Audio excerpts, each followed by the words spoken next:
नमस्कार, म प्रतिमा चौधरी। नमस्कार, म कावेरी पौडेल। राति 8 बजेको जनता समाचारमा स्वागत छ। सबैभन्दा पहिले प्रमुख समाचार। सरकारद्वारा सिन्धुपाल्चोक र मनाङ जिल्लालाई विपद सङ्कटग्रस्त क्षेत्र घोषणा, असोज मसान्तसम्म लागू हुने।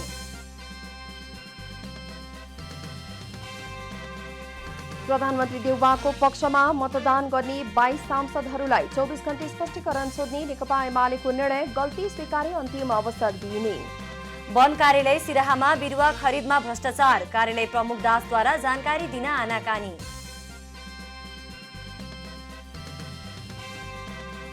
जापानबाट भाग्न सघाएको अभियोगमा 2 अमेरिकी नागरिक दोषी ठहर, अधिकारीहरूलाई झुक्याएर निजी विमानबाट भागेको अदालतको ठहर। र दोस्रो टी20 क्रिकेटमा इङ्ल्यान्डद्वारा पाकिस्तान पराजित, 3 खेलको सिरिजमा 1-1 को बराबरी।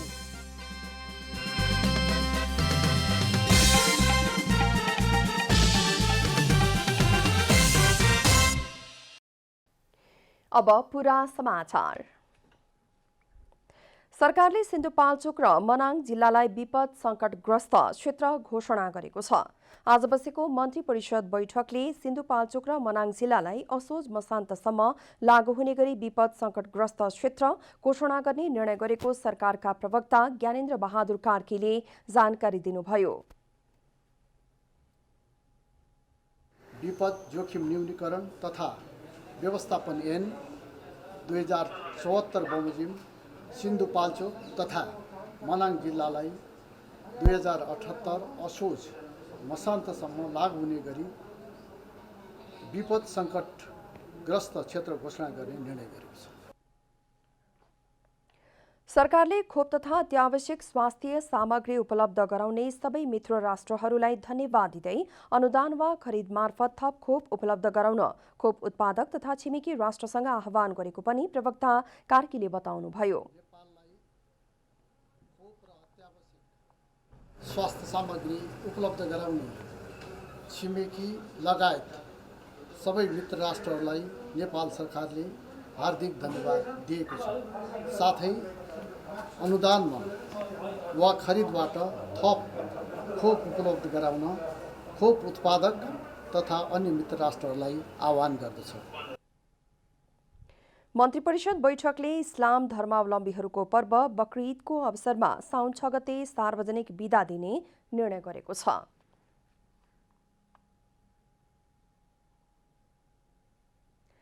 नेकपा एमालेले प्रधानमन्त्री शेरबहादुर देउवालाई समर्थन गरी मतदान गर्ने 22 सांसदहरूलाई 24 घण्टे स्पष्टीकरण सोध्ने निर्णय गरेको छ। ललितपुरको च्यासलमा बसेको केन्द्रीय कमिटिको बैठकमा अध्यक्ष ओलीले सत्ताको दुरुपयोग गरेर आफूहरूमाथि हमला हुन सक्ने दावी समेत गर्नुभएको छ। अध्यक्ष ओलीले आफ्नो सरकारले गरेका राम्रा कामको प्रचार गर्न र वर्तमान देउवा सरकारको भण्डाफोर गर्न नेताहरूलाई निर्देशन समेत दिनुभएको छ। हामी सरकारमा हुँदा हामीले जनताका समस्याहरू समाधान गर्ने, जनतालाई केही मौका पर्न नपाओस् भनेर ध्यान दिने, कुनैमा त्यसलाई न्यूनीकरण गर्न वा हटाउन प्रयास गर्ने, यी सबै कामहरू गऱ्यौँ। कोभिडको सामना गर्न प्रयास गऱ्यौँ र केही पनि नभएको ठाउँबाट अब सबैले खोप लगाउन पाउने स्थितिमा हामीले पुर्याएका छौँ। अध्यक्ष ओलीले आफूले पार्टी एकताका लागि 10 बुँदे सहमति स्वीकार गरे पनि नेपालले नमानेको आरोप लगाउनुभयो। बैठकमा अध्यक्ष ओलीले नेता भीम रावललाई राजीनामा फिर्ता लिन आग्रह समेत गर्नुभयो। प्रतिक्रियावादी शक्तिहरू एकजुट भएर यहाँभित्र अन्तर्घात गर्छ। 51 सालमा हामीले प्रमुख पार्टीको हैसियत प्राप्त गऱ्यौँ। प्रमुख पार्टीको हैसियत प्राप्त गरेर 9 महिना सरकार चलाउने मौका पाए। त्यो सरकार, त्यो सफलता, त्यो चुनावी सफलता, त्यसपछि सरकार गठनमा सफलता र त्यस सरकारले गरेका कामका सफलताहरूले हाम्रा विरोधीहरू नेता माधव कुमार नेपाल सहित शेरबहादुर देउवालाई विश्वासको मत दिनेहरूलाई गुटबन्दीको महारोको नेतृत्व गरेको आरोप लगाउँदै स्पष्टीकरण सोध्ने निर्णय बैठकले गरेको हो। बैठकले गल्ती स्वीकार गरेर आउनेहरूलाई अन्तिम अवसर दिने निर्णय पनि गरेको छ। अर्को बैठक मंगलबार 3 बजे बस्ने बताइएको छ। शेरबहादुर देउवा नेतृत्वको सरकारले आइतबार संसदमा विश्वासको मत प्राप्त गरेसँगै नयाँ बजेट ल्याउने बाटो थप सहज भएको छ। आइतबारको संसद बैठकमा बजेट सम्बन्धी अध्यादेश पेश भए पनि अर्थमन्त्री शर्माले परिमार्जित बजेट कार्यक्रमका साथ अघि बढ्ने संकेत गर्नुभएको हो। शेरबहादुर देउवा नेतृत्वको सरकारले विश्वासको मत पाएसँगै नयाँ बजेट बनाएर अघि बढ्ने संकेत गरेको छ। केपी ओली नेतृत्वको सरकारले अध्यादेश मार्फत ल्याएको बजेट नवगठित सरकारले कार्यान्वयन गर्ला या नगर्ला भन्ने चासोका बीच अध्यादेश मार्फत ल्याइएको बजेटलाई नै संशोधन गरेर संसदमा प्रस्तुत गर्ने सरकारको तयारी छ। चालु आर्थिक वर्ष 2078-79 का लागि अघिल्लो सरकारले अध्यादेश मार्फत ल्याएको बजेट यथास्थितिमा कार्यान्वयन गर्न नसकिने विषयमा अर्थमन्त्री जनार्दन शर्माले यसअघि सार्वजनिक रूपमै स्पष्ट पारिसक्नु भएको छ। गत शुक्रबार अर्थ मन्त्रालयमा आयोजित एक कार्यक्रममा अर्थमन्त्री जनार्दन शर्माले साउन 3 गते बस्ने संसदको बैठक मार्फत अघिल्लो सरकारले ल्याएको बजेट कार्यक्रमलाई के गर्ने भन्ने बारे निर्णय लिने बताउनु भएको थियो। गत वर्षका कमीहरू कहाँ रहे, तिनलाई कसरी सच्याउन सकिन्छ भन्ने तर्फ सचिवज्यूसँग हाम्रो छलफल भएको छ। हामी त्यसतर्फ केही समय त्यो समाधानका उपायहरू बजेटतर्फ हामी छलफल गर्दैछौँ। त्यसको पनि निष्कर्ष आउँदा हामी तपाईँहरूलाई समग्र योजनामा राखेर प्रस्तुत गर्नेछौँ। तर आइतबारको बैठकमा नयाँ सरकारलाई विश्वासको मत प्राप्त भए पनि बजेटबारे कुनै जानकारी भने आउन सकेन। अर्थमन्त्री शर्माले बजेट ल्याउनु अघि अर्थतन्त्रको तस्विर सहित आगामी मार्गचित्र देखाउँदै श्वेतपत्र जारी गर्ने बताउनु भएको छ। श्वेतपत्र तयार पार्न र बजेटका प्राथमिकता केलाउन अर्थ मन्त्रालयले योजना आयोगका पूर्व पदाधिकारी लगायत अर्थविदहरूको टोलीलाई जिम्मेवारी दिएको छ। अघिल्लो सरकारले कतिपय लोकप्रियताको लागि विनियोजन गरेका बजेट वर्तमान सरकारको प्राथमिकतामा नपर्ने हुँदा बजेट परिमार्जन गरिने भएको हो। आज मात्रै मैले महाशाखा प्रतिनिधिहरूको बैठक गरेका छौँ। उहाँसँग केही दिन हामी छलफल गर्छौँ र समग्र क्षेत्रको समग्र एउटा जनताको र सबै क्षेत्रको एउटा अपेक्षा छ, एउटा छलफलको एउटा चाहना छ, आफ्ना कुराहरू राख्ने, यी सबै कुराको हामी छलफलमा जुटेका छौँ। त्यो छलफलपछि यी सबै कुराले पनि अबको हाम्रो आर्थिक मानचित्र कस्तो होला भन्ने कुरा निर्धारण गर्नेछ। आइतबार बसेको संसद बैठकमा अर्थमन्त्री शर्माले आर्थिक अध्यादेश, विनियोजन अध्यादेश र राष्ट्रिय ऋण सम्बन्धी अध्यादेश पेश गर्नु भएको छ। ती अध्यादेशहरू संसदले पारित गर्नु अघि अध्यादेशमा हेरफेर गर्ने अधिकार सरकार र संसद दुवैलाई हुने र संसदबाट पारित गर्ने सरकारको योजना रहेको बुझ्न सकिन्छ। क्यामेरा ब्युरोका साथ रूपा घिमिरे, काठमाडौँ। प्रधानमन्त्री शेरबहादुर देउवाले आज काठमाडौँ उपत्यकामा रहेका विभिन्न खोप केन्द्रहरूको अनुगमन गर्नुभएको छ। प्रधानमन्त्री देउवाले बिहान 10 बजे जोरपाटी स्थित अपाङ्ग अस्पतालको खोप केन्द्रमा पुगेर अनुगमन सुरु गर्नुभएको हो। स्वास्थ्य तथा जनसङ्ख्या मन्त्रालयका अनुसार सोमबार प्रधानमन्त्री देउवाले अर्थोपेडिक अस्पताल जोरपाटी, शिक्षण अस्पताल महाराजगञ्ज, वीर अस्पताल, नेपाली सेना र स्थानीय निकायले सामाखुसीमा सञ्चालन गरेको खोप केन्द्र र ललितपुर महानगरपालिकाले सञ्चालन गरेको कुपण्डोल खोप केन्द्रको अनुगमन गर्नुभएको छ। प्रधानमन्त्री देउवाले जनताको जीवन रक्षा गर्नु नै सरकारको पहिलो प्राथमिकता रहेको भन्दै खोप केन्द्रलाई व्यवस्थित बनाउन पनि निर्देशन दिनुभयो।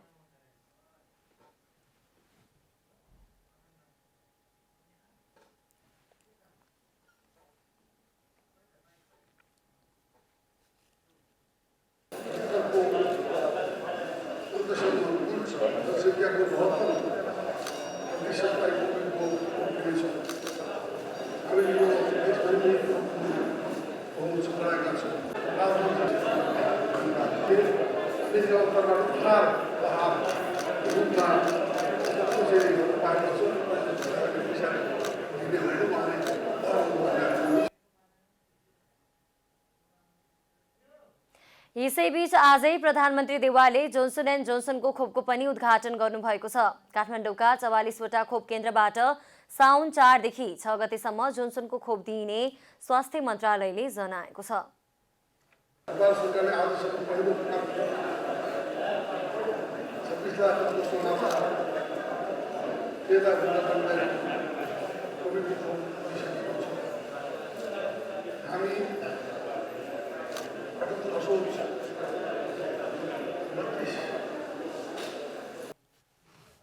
अमेरिकाले कोभ्याक्स सुविधा मार्फत नेपाललाई उपलब्ध गराएको कोरोना विरुद्धको जोन्सन एन्ड जोन्सन खोप 50 देखि 54 वर्ष उमेर समूहकालाई दिने कार्यक्रम रहेको छ। उक्त खोप एक पटक मात्रै लगाए पुग्छ। अमेरिकी सरकारको अनुदान स्वरूप 15,34,850 डोज जोन्सन एन्ड जोन्सन खोप नेपाललाई दिइएको हो। श्रावण महिनाको पहिलो सोमबार आज काठमाडौँको पशुपतिनाथ लगायत मुलुकभरका शिव मन्दिरहरूमा पूजा आराधना गरी मनाइएको छ। कोरोना महामारीका कारण विगतमा जस्तो भक्तजनको उपस्थिति नभए पनि श्रद्धालुहरू भगवान शिवको पूजा आराधनाका लागि मन्दिरमा उपस्थित भएका थिए। आज श्रावण महिनाको पहिलो सोमबार भगवान शिवप्रति समर्पित बन्दै मुलुकभरका भक्तजनहरूले शिव मन्दिरमा पूजा आराधना गरिरहेका छन्। सात्विक खानपान र हरियो चुरा, पोते, मेहेन्दी जस्ता सौभाग्यको साथमा मनाइने साउने सोमबारको व्रत आजबाट सुरु भएको हो। धर्मशास्त्रका अनुसार श्रावण महिना पवित्र महिना मानिन्छ। यसपटक श्रावण महिनामा 5वटा सोमबार परेको छ। विवाहित महिलाहरूले आफ्नो पतिको लामो आयु र खुसीको कामना गर्दै व्रत बस्ने गर्दछन् भने अविवाहितहरूले राम्रो असल जीवनसाथी र मनोकांक्षा पूरा हुने विश्वासका साथ बिहानैदेखि शिव मन्दिरमा गएर पूजा आराधना गरिरहेका छन्। साउनको सोमबारमा महादेवको व्रत बसिन्छ। महादेवको व्रत बस्यो भने अब बिहा नभएको मान्छेहरूले राम्रो केटा पाउँछ, बिहा भएको मान्छेहरूको चाहिँ श्रीमानको लामो आयु हुन्छ भन्ने विश्वास छ। व्रत बसेर अब महादेवको व्रत बस्नाले अब बिहेपछि अब दुल्हा पनि आफ्नो पनि अब शिव जस्तो पाइन्छ भन्ने एउटा आस्था पनि विश्वास पनि। विशेष गरी श्रावण महिनामा महिलाहरूले हरियो रङका वस्त्र, चुरा र मेहेन्दी लगाएर भगवान शिवको पूजा तथा आराधना गरी व्रत बस्ने गर्छन्। श्रावण महिना शिवजीको प्रिय महिना रहेकोले पनि श्रावण महिनाभर राजधानी स्थित पशुपति मन्दिर लगायत मुलुकभरका शिव मन्दिरहरूमा पूजा आराधना हुने गर्दछ। साउनको सोमबारमा विशेष के छ भन्दाखेरि यसमा चाहिँ शिवको प्रियबार भएकोले सबैजनाले यो प्रकृतिसँग अलिकति यसको मितव्ययता छ र प्रकृतिले र हिन्दू धर्मले सधैँ प्रकृतिलाई सम्मान पनि गर्छ र पूजा पनि गर्छ र कोरोना जोखिमका कारण पशुपतिनाथ मूल मन्दिर नखोलिए पनि कोरोनाको पर्वाह नगरी मन्दिर परिसरमा खुइचो देखिन्थ्यो। यस श्री पशुपतिनाथमा चाहिँ अहिले कोरोनाले गरेर चाहिँ चारै ढोका बन्द भएको कारणले गरेर चाहिँ हुलमुल हुनेको कारणले गरेर चाहिँ भक्तजनहरूमा चाहिँ अलिकति रोग लागिएको छ। तर त्यही पनि भित्र मन्दिर भए पनि बाहिर धेरै मान्छेहरू भक्तजनहरू आइरहनु भएको छ। कोरोनाका कारण विशेष गरी साउन महिनामा बिक्री हुने चुरा, पोते, फूल, प्रसादीको व्यापारमा प्रत्यक्ष असर परेको मन्दिर आसपासका व्यापारीको गुनासो छ। व्यापारमा अलि समस्या नै छ। अहिले मन्दिर नै खुलेको छैन, टुरिस्टहरू आएको छैन। पोहोरको भन्दा साउन महिना भएर अलि बढी मान्छे आइरहेको। साउनको सोमबार पनि पर्यो आज विशेष पनि शिवको हो, त्यही भएर अलि बढी भिड भयो हाम्रो। अघिल्ला वर्षहरूमा श्रावण महिनामा भारतीय श्रद्धालुको उल्लेख्य उपस्थिति हुने गरेकोमा यस वर्ष कोरोना जोखिमका कारण नगर्ने देखिन्थ्यो। सूर्य दक्षिणायनपछि विशेष चाडपर्वको सुरुवातको सङ्केत गर्ने पूर्वीय संस्कृतिमा श्रावण सोमबारले आफैमा विशेष महत्त्व बोकेको छ। क्यामेरामा जयराज थपलियाका साथ आरती पन्त, पशुपतिनाथ, काठमाडौँ। केपी शर्मा ओली सत्तामा हुँदा खोप ल्याउन असफल भएको भन्दै नेपाली काङ्ग्रेसले निकै आलोचना गरेको थियो। अहिले नेपाली काङ्ग्रेसकै सभापति शेरबहादुर देउवाको नेतृत्वमा सरकार छ। देउवा नेतृत्वको वर्तमान सरकारले खोप ल्याउन कस्तो रणनीति अपनाउनु पर्ने होला भन्ने सर्वत्र चासोको विषय बनेको छ। प्रधानमन्त्री शेरबहादुर देउवाले आइतबार प्रतिनिधि सभामा विश्वासको मत माग्दै कोभिड-19 नियन्त्रण सरकारको पहिलो प्राथमिकता रहेको बताउनु भएको थियो। विश्वासको मत माग्दा सांसदहरूले उठाएको प्रश्नको जवाब दिँदै प्रधानमन्त्री देउवाले विकास भन्दा पनि नागरिकको जीवन रक्षा आफ्नो सरकारको पहिलो प्राथमिकतामा रहेको बताउनु भएको थियो। पूर्व प्रधानमन्त्री केपी शर्मा ओली खोप कूटनीतिमा असफल भएको भन्दै आलोचना भइरहेका बेला वर्तमान प्रधानमन्त्री शेरबहादुर देउवा खोप ल्याउन कस्तो रणनीति अपनाउलान् भन्ने सर्वत्र चासो र चिन्ताको विषय।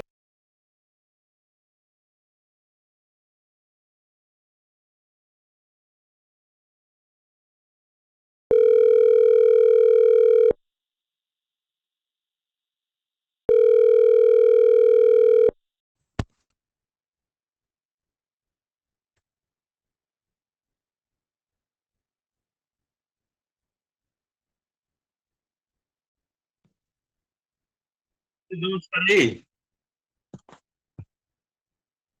पर्खनुहोस् है यहाँ सुन्छ अब?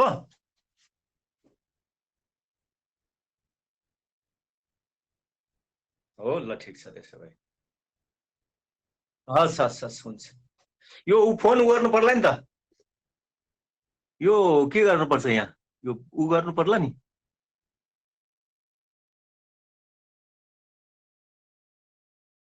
छ नि आछ आयो होइन?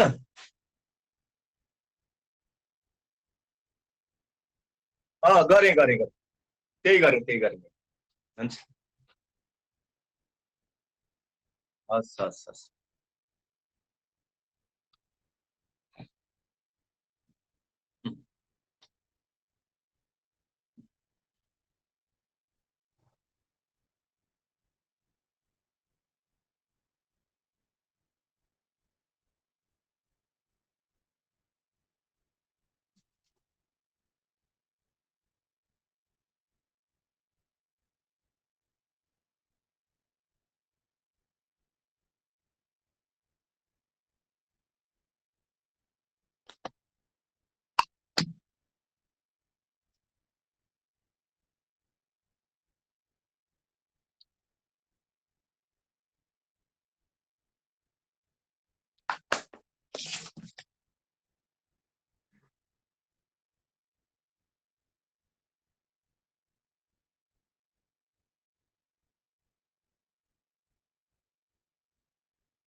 जनता समाचारमा अब थप समाचार।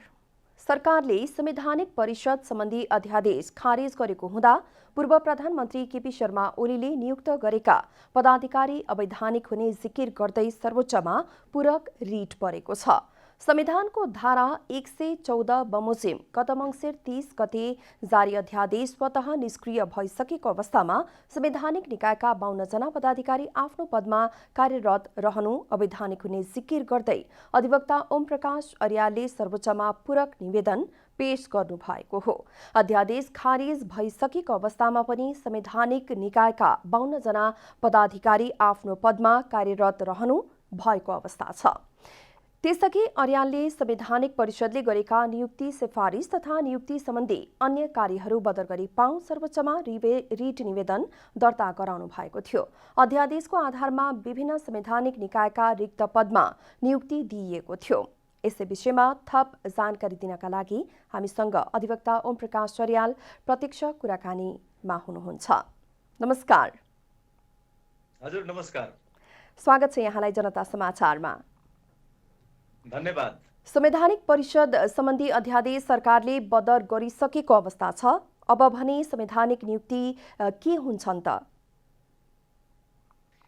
यसमा यसरी हेरौँ, पहिलो कुरा चाहिँ अध्यादेश जारी भइसकेपछि यो अध्यादेश संसदमा पेश गर्नुपर्छ भन्ने व्यवस्था छ। धारा 114 मा संसदमा पेश गर्नुपर्छ र संसदले स्वीकार गरेन भने स्वतः निष्क्रिय हुन्छ भन्छ। यो अध्यादेश जुन चाहिँ गत मङ्सिरको 30 गते जारी भएको अध्यादेश थियो त्यो चाहिँ संसदमा पेश गरियो र त्यो चाहिँ स्वीकार हुन सकेन। त्यस कारणले त्यो चाहिँ स्वतः निष्क्रिय भइसकेको थियो। त्यसपछि अर्को पनि छ शर्त, त्यहाँ संसदको अधिवेशन बसेको 60 दिनपछि स्वतः निष्क्रिय हुन्छ भन्छ। त्यो अधिवेशन बसेको 60 दिन पनि पुग्यो, स्वतः निष्क्रिय भयो। तर त्यही अध्यादेश बमोजिम जुन चाहिँ सुरुमा मङ्सिरको 30 गते चाहिँ सिफारिस गरिएको थियो, त्यही सिफारिसको आधारमा पछि चाहिँ संसद पनि विघटन भयो र चाहिँ सुनवाई पनि नगरिकन, संसदीय सुनवाई पनि नगरिकन त्यो मागमा चाहिँ नियुक्ति गरियो। भनेपछि ती नियुक्तिहरूलाई कायम राख्नको लागि चाहिँ फेरि त्यो अघिल्लो अध्यादेश बमोजिम त्यो मङ्सिर 30 को अध्यादेश बमोजिमको नियुक्तिहरू काम कारबाहीलाई चाहिँ त्यसलाई चाहिँ बचाउ गर्नको लागि वैशाखको 21 गते फेरि अध्यादेश जारी भयो। भनिसकेपछि अनि त्यो पछिल्लो अध्यादेशले अगाडिको नियुक्तिलाई चाहिँ कायम राख्ने भनेको थियो र पछिल्लो अध्यादेश बमोजिम फेरि वैशाखको 26 गते 20 जना सिफारिस हुनुभयो। अघिल्लो चाहिँ 32 जना हुनुहुन्थ्यो र पछिल्लो चाहिँ 20 जना जो चाहिँ उहाँहरूको सिफारिस भयो र पछि असारको 10 गते उहाँहरूलाई नियुक्ति गरियो संसदीय सुनवाई बिना। अब त्यही अध्यादेश चाहिँ अहिले सरकारले फेरि खारेज गरेको छ। भनिसकेपछि यी नियुक्तिहरूको आधार चाहिँ सरकारको निर्णय थियो, सरकारको निर्णयको आधारमा आएको अध्यादेश थियो। त्यही अध्यादेश नै अहिले सरकारले चाहिँ खारेज गरिसकेपछिको अवस्थामा नियुक्ति प्रक्रिया दूषित थियो भन्ने कुरा स्थापित भयो। अब दूषित नियुक्ति प्रक्रियाबाट भएका नियुक्तिहरू पनि स्वतः चाहिँ अवैध मानिन्छन् भन्ने चाहिँ कानुनी व्याख्या हो। अनि सरकारले मात्रै नियुक्ति बदर गरेर पदाधिकारी पदमुक्त हुन्छन् त? अब यसमा हेर्नुहोस्, यो संवैधानिक नैतिकता पनि ख्याल गर्नुपर्छ। यो त उच्च नैतिक चरित्र भएको मान्छे मात्रै त्यो पदमा बस्न मिल्छ संविधान त। अब उहाँहरूले चाहिँ पदरिक्त गरिदिनु पर्ने हो। अब यो अवस्थामा आइसकेपछि योभन्दा अगाडि नै पदरिक्त गर्नुपर्ने खासमा त, किन भन्दा त्यो अध्यादेश नै प्रथम दृष्टिमै संविधानको विपरीत थियो। त्यो प्रक्रियाको हिसाबले पनि त्यो स्वतः निष्क्रियको अवस्थामा पुगिसकेको थियो। त्यस्तो नियुक्ति पनि उहाँहरूले लिनुभयो र अहिलेसम्म पदमा कार्यरत हुनुहुन्छ। अब उहाँहरूले चाँडोभन्दा चाँडो आफूले आफूलाई पदरिक्त गर्नुपर्छ, होइन भने यी बदरभागी छन्, यो अध्यादेश र यी नियुक्तिहरू बदरभागी छन् र कोर्टले भोलि यसको न्यायिक पुनरावलोकन गर्छ। अब सर्वोच्च अदालतमा 18वटा रिट पढिसकेको अवस्थामा पनि सर्वोच्चले उक्त मुद्दा हेरेको छैन, किन होला? यसमा यस्तो छ, अब के छ भने अब यो अध्यादेशै किन आयो भन्ने कुरा छ। किन भन्दा यसले संवैधानिक परिषदको जुन चाहिँ बैठकको गणपूर्वक संख्या र निर्णायक संख्या नै फेरबदल गरेको छ। 3 जनाले निर्णय गर्न सकिने, 6 जनाको संवैधानिक परिषदमा 3 जनाले निर्णय गर्न सकिने व्यवस्था किन आयो भन्ने कुरा नै छ। त्यो चाहिँ रोचकिलो प्रसङ्ग छ। त्यसकारणले यसमा प्रधान न्यायाधीश ज्यू अध्यादेश आउने प्रक्रियासँग पनि जोडिनुहुन्छ र चाहिँ अध्यादेश आइसकेपछि उहाँ चाहिँ त्यो नियुक्ति प्रक्रियामा त्यो बैठकमा बस्नु भएको छ र उहाँका मान्छेहरू पनि नियुक्तिमा परेका छन् भन्ने कुराहरू यो सार्वजनिक भएकै विषय हो। र अब उहाँले नै यो मुद्दा हेर्नुपर्नेछ, संवैधानिक इजलासले यो मुद्दा हेर्नुपर्नेछ, जहाँ चाहिँ प्रधान न्यायाधीशले त्यसको नेतृत्व गर्नुपर्छ। अब स्वार्थ बाजिएको कुराहरू प्रष्ट देखिन्छ नि।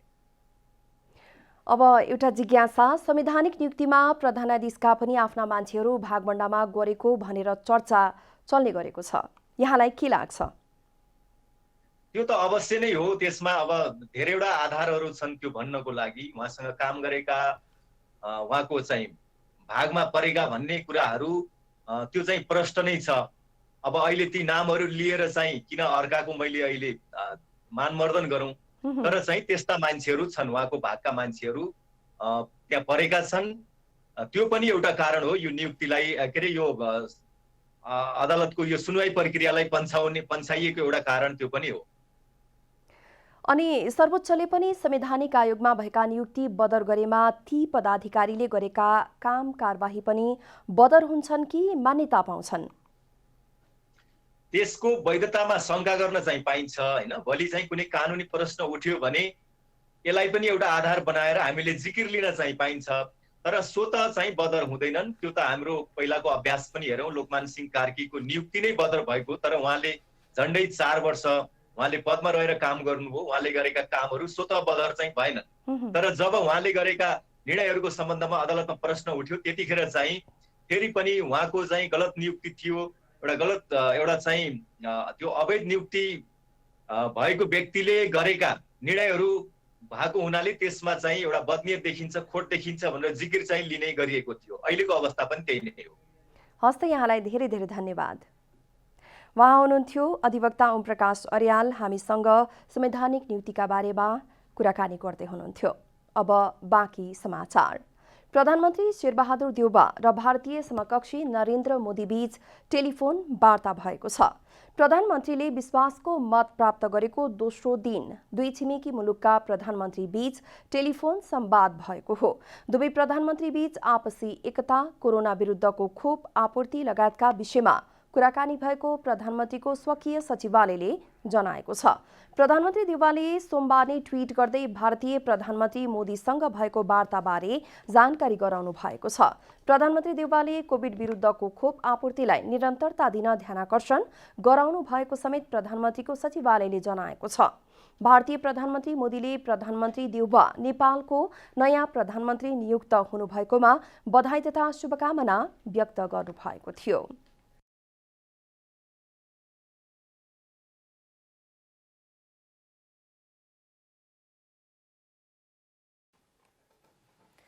पछिल्लो 24 घण्टामा काठमाडौँ उपत्यकामा थप 474 जनामा कोरोना संक्रमण पुष्टि भएको छ। स्वास्थ्य मन्त्रालयका अनुसार काठमाडौँमा 330, भक्तपुरमा 88 र ललितपुरमा 56 जना संक्रमित थपिएका हुन्। यस्तै पछिल्लो 24 घण्टामा देशभर 2445 जना कोरोना संक्रमित थपिएका छन् भने 32 जनाको मृत्यु भएको छ। यसैगरी गत 24 घण्टामा 1258 जना कोरोनाबाट संक्रमण मुक्त भएका छन्। स्वास्थ्य मन्त्रालयका अनुसार हाल देशभर 25,837 जना सक्रिय संक्रमित रहेका छन्। जिल्ला प्रहरी कार्यालय रूपन्देहीले नेपालमै पहिलो पटक प्रविधि मैत्री एकीकृत नागरिक सेवा सुरु गरेको छ। नागरिकलाई प्रहरीको सेवा प्रवाहमा सहजता दिलाउन सेवा सुरु गरिएको हो। जिल्ला प्रहरी कार्यालय रूपन्देहीले नेपालमै पहिलो पटक प्रविधि मैत्री एकीकृत नागरिक सेवा सुरु गरेको छ। प्रहरी कार्यालयको प्रवेश गेटमा एकीकृत नागरिक सेवा कक्ष बनाइएको छ। सेवाग्राहीलाई आफ्नो काममा झन्झट नहोस् भनेर कक्ष निर्माण गरिएको हो। यसमा खास गरी नागरिकलाई कुनै पनि किसिमको झन्झट नहोस्, सिभिलियन मान्छे पुलिस कार्यालयमा आउँदा उसलाई पहिलो रूपमा हेर्दाखेरि उसलाई अलिक अप्ठ्यारो महसुस हुन्छ। कहाँ जाने, के गर्ने, कसलाई सम्पर्क गर्ने भन्ने हुन्छ। त्यस्तो नहोस् भन्नलाई गेटबाटै चाहिँ त्यहाँ दर्ता गरिन्छ, को आएको छ, के कामले आएको हो, ठेगाना कहाँ हो, सम्पर्क नम्बर कहाँ हो, के कति छ र के काम हो, उसको कुन शाखामा काम छ भने त्यो कुरा सबै भेरिफाई त्यो सुरुमा दर्ता शाखाले गर्ने रहे त्यो सिस्टम बनाइएको छ। नागरिक सेवा केन्द्रलाई कम्प्युटर मैत्री बनाइएको छ। कुनै पनि नागरिक समस्या लिएर आउँदा पहिला गेटमा नै रहेको नागरिक सेवा केन्द्रमा आफ्नो काम र फाँट उल्लेख गरेपछि सेवा केन्द्रका प्राविधिकले कम्प्युटरमा निवेदन इन्ट्री गर्नेछन्। सेवा केन्द्रका प्राविधिकले कम्प्युटरमा निवेदन इन्ट्री गरेपछि सम्बन्धित फाँटमा पुग्ने भएकाले काममा सहजता आउने र जो पहिला आउँछ उसको काम छिटो हुने व्यवस्था गरिएको छ। कुनै पनि नागरिक प्रहरी भित्र आइसकेपछि उसले पाउने सेवा चाहिँ गेटबाट सुरु हुनुपर्छ र त्यो एकीकृत रूपमा हुनुपर्छ भन्ने हो मुख्य रूपमा। त्यसैले कोही जनता अथवा नागरिक सेवा लिन आइसकेपछि उसले सबभन्दा पहिला त्यहाँ गेटमा नै उसले एउटा चिट पाउने अवस्था हुन्छ। त्यो पनि सफ्टवेयरले एउटा चिट जेनेरेट गरिदिन्छ। त्यो चिट पाइसकेपछि उसलाई एउटा मैले सेवा पाउँछु भन्ने भावना पनि हुन्छ र त्यसको अर्को एउटा पक्ष के छ भने ऊ जुन शाखामा जान्छ त्यो इन्फर्मेसन ऊ जानुभन्दा अगाडि नै त्यो इन्फर्मेसन त्यो शाखामा पुगिसकेको हुन्छ। प्रहरीले आफ्ना गुनासा सुनवाई नगरेको र प्रक्रिया झन्झटिलो हुँदा सेवा लिन समस्या हुँदै आएको आम नागरिकको आरोप थियो। अब प्रवेशद्वारमै नागरिकका गुनासा सहितको सबै विवरण अनलाइन माध्यमबाट दर्ता गरिन्छ। एकद्वार प्रणाली मार्फत सुरु भएको प्रविधि मैत्री सेवा प्रवाह सहज भएको सेवाग्राहीको भनाइ छ। यसले प्रहरी सेवा नागरिक मैत्री बनाउन सहयोग मिल्ने रूपन्देही प्रहरीको विश्वास छ। रूपन्देहीबाट प्रतीक पौडेलको रिपोर्ट। अब आर्थिक समाचार।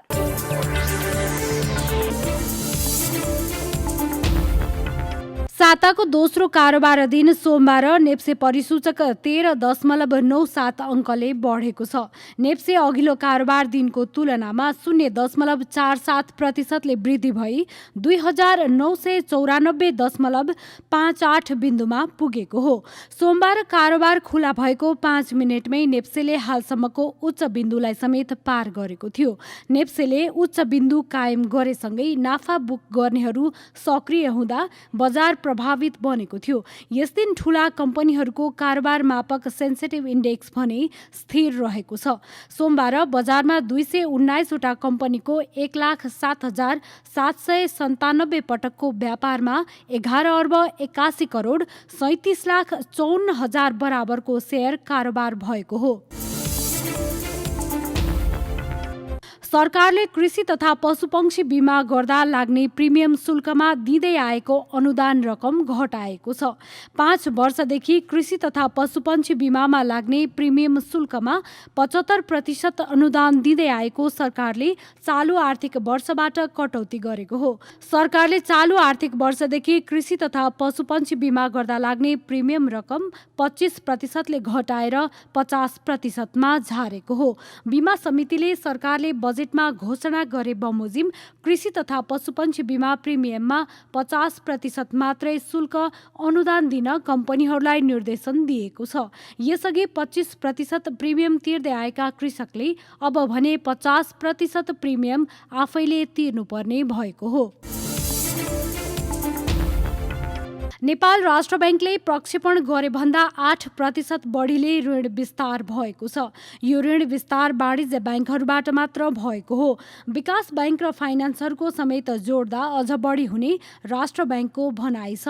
राष्ट्र ब्याङ्कले सोमबार सार्वजनिक गरेको वाणिज्य ब्याङ्कहरूको निक्षेप र ऋणको विवरण अनुसार गत आर्थिक वर्षमा ऋण विस्तार 8 खर्ब 18 अर्ब रुपैयाँ भएको छ। यो 20% को लक्ष्यको तुलनामा 28.16% को वृद्धि हो।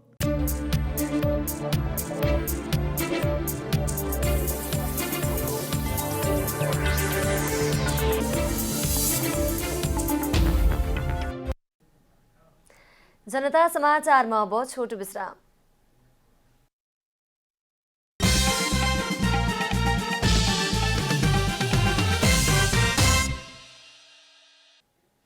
अब खेलकुद समाचार।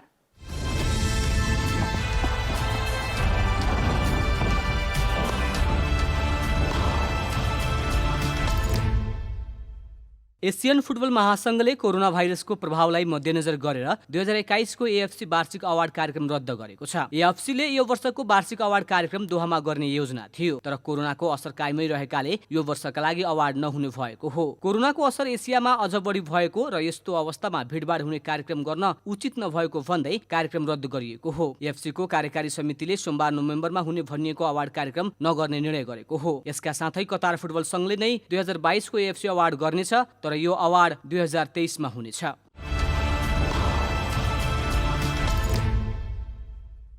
नेपाली राष्ट्रिय महिला फुटबल टोलीले एएफसी महिला एसियन कप 2022 को छनौटका लागि सोमबारबाट प्रशिक्षण सुरु गरेको छ। नेपाली टोलीको प्रारम्भिक बन्द प्रशिक्षणमा 45 खेलाडीलाई बोलाइएको छ। मुख्य प्रशिक्षक ग्यारी फिलिप्सले गत बुधबार 45 खेलाडीलाई बन्द प्रशिक्षणका लागि बोलाएको अखिल नेपाल फुटबल संघ इन्फाले जनाएको छ। महिला टोलीमा सावित्रा भण्डारी भने परेकी छैनन्, उनी कतारमा उपचाररत छिन्। एएफसी महिला एसियन कप 2022 छनौटमा नेपाल समूह एफ मा रहेको छ। नेपालको समूहमा फिलिपिन्स र हङकङ रहेका छन्। एएफसीले छनौटको प्रारम्भिक मिति सेप्टेम्बर 13 देखि 25 तारिखलाई तोकेको छ। समूहको शीर्ष टोलीले अर्को वर्ष भारतमा हुने एसियन कप खेल्नेछ।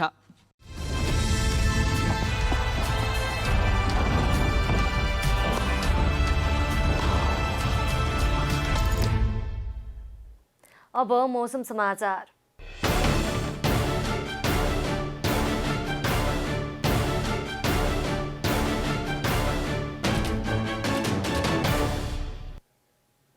हाल देशभर सामान्यदेखि पूर्ण बदली रही प्रदेश 1, गण्डकी प्रदेश, बागमती प्रदेश र सुदूरपश्चिम प्रदेशका केही स्थानहरूमा हल्कादेखि मध्यम वर्षा भइरहेको छ। अब देशभरका विभिन्न स्थानका मौसम सम्बन्धी थप विवरण।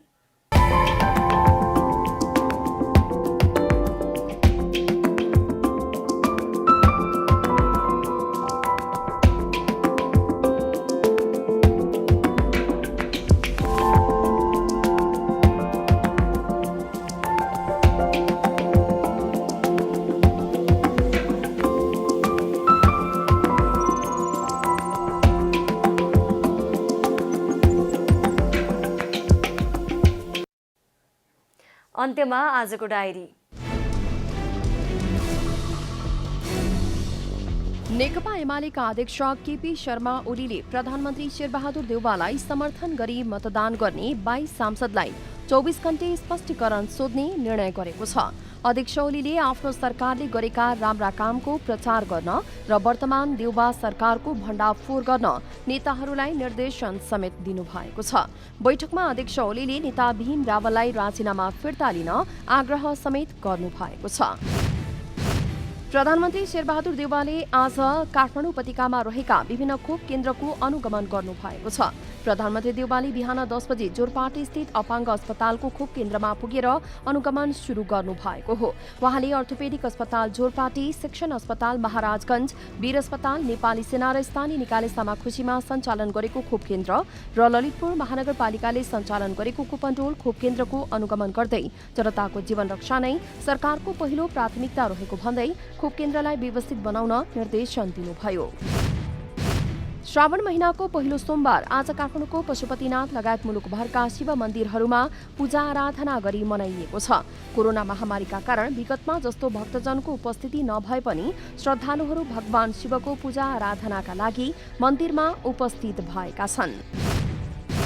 निसान कम्पनीका पूर्व प्रमुख कार्लोस कोनलाई सन् 2019मा जापानबाट भाग्न सघाएको अभियोगमा एउटा स्थानीय अदालतले 2 अमेरिकी नागरिकलाई दोषी ठहर गरेको छ। दोषी ठहर हुने बाबु छोरा हुन्। टोकियो अदालतले अमेरिकी स्पेशल फोर्सेसका भूतपूर्व सैनिक माइकल टेलरलाई उक्त मुद्दामा 2 वर्ष र उनका छोरा पिटरलाई 1 वर्ष 8 महिना जेल सुनाएको बीबीसीले जनाएको छ। नेपाली राष्ट्रिय महिला फुटबल टोलीले एएफसी महिला एसियन कप 2022 छनौटका लागि सोमबारबाट प्रशिक्षण सुरु गरेको छ। नेपाली टोलीको प्रारम्भिक बन्द प्रशिक्षणमा 45 खेलाडीलाई बोलाइएको छ। मुख्य प्रशिक्षक ग्यारी फिलिप्सले गत बुधबार 45 खेलाडीलाई बन्द प्रशिक्षणका लागि बोलाएको एन्फाले जनाएको छ। महिला टोलीमा सावित्रा भण्डारी भने परेकी छैनन्, उनी कतारमा उपचाररत छिन्।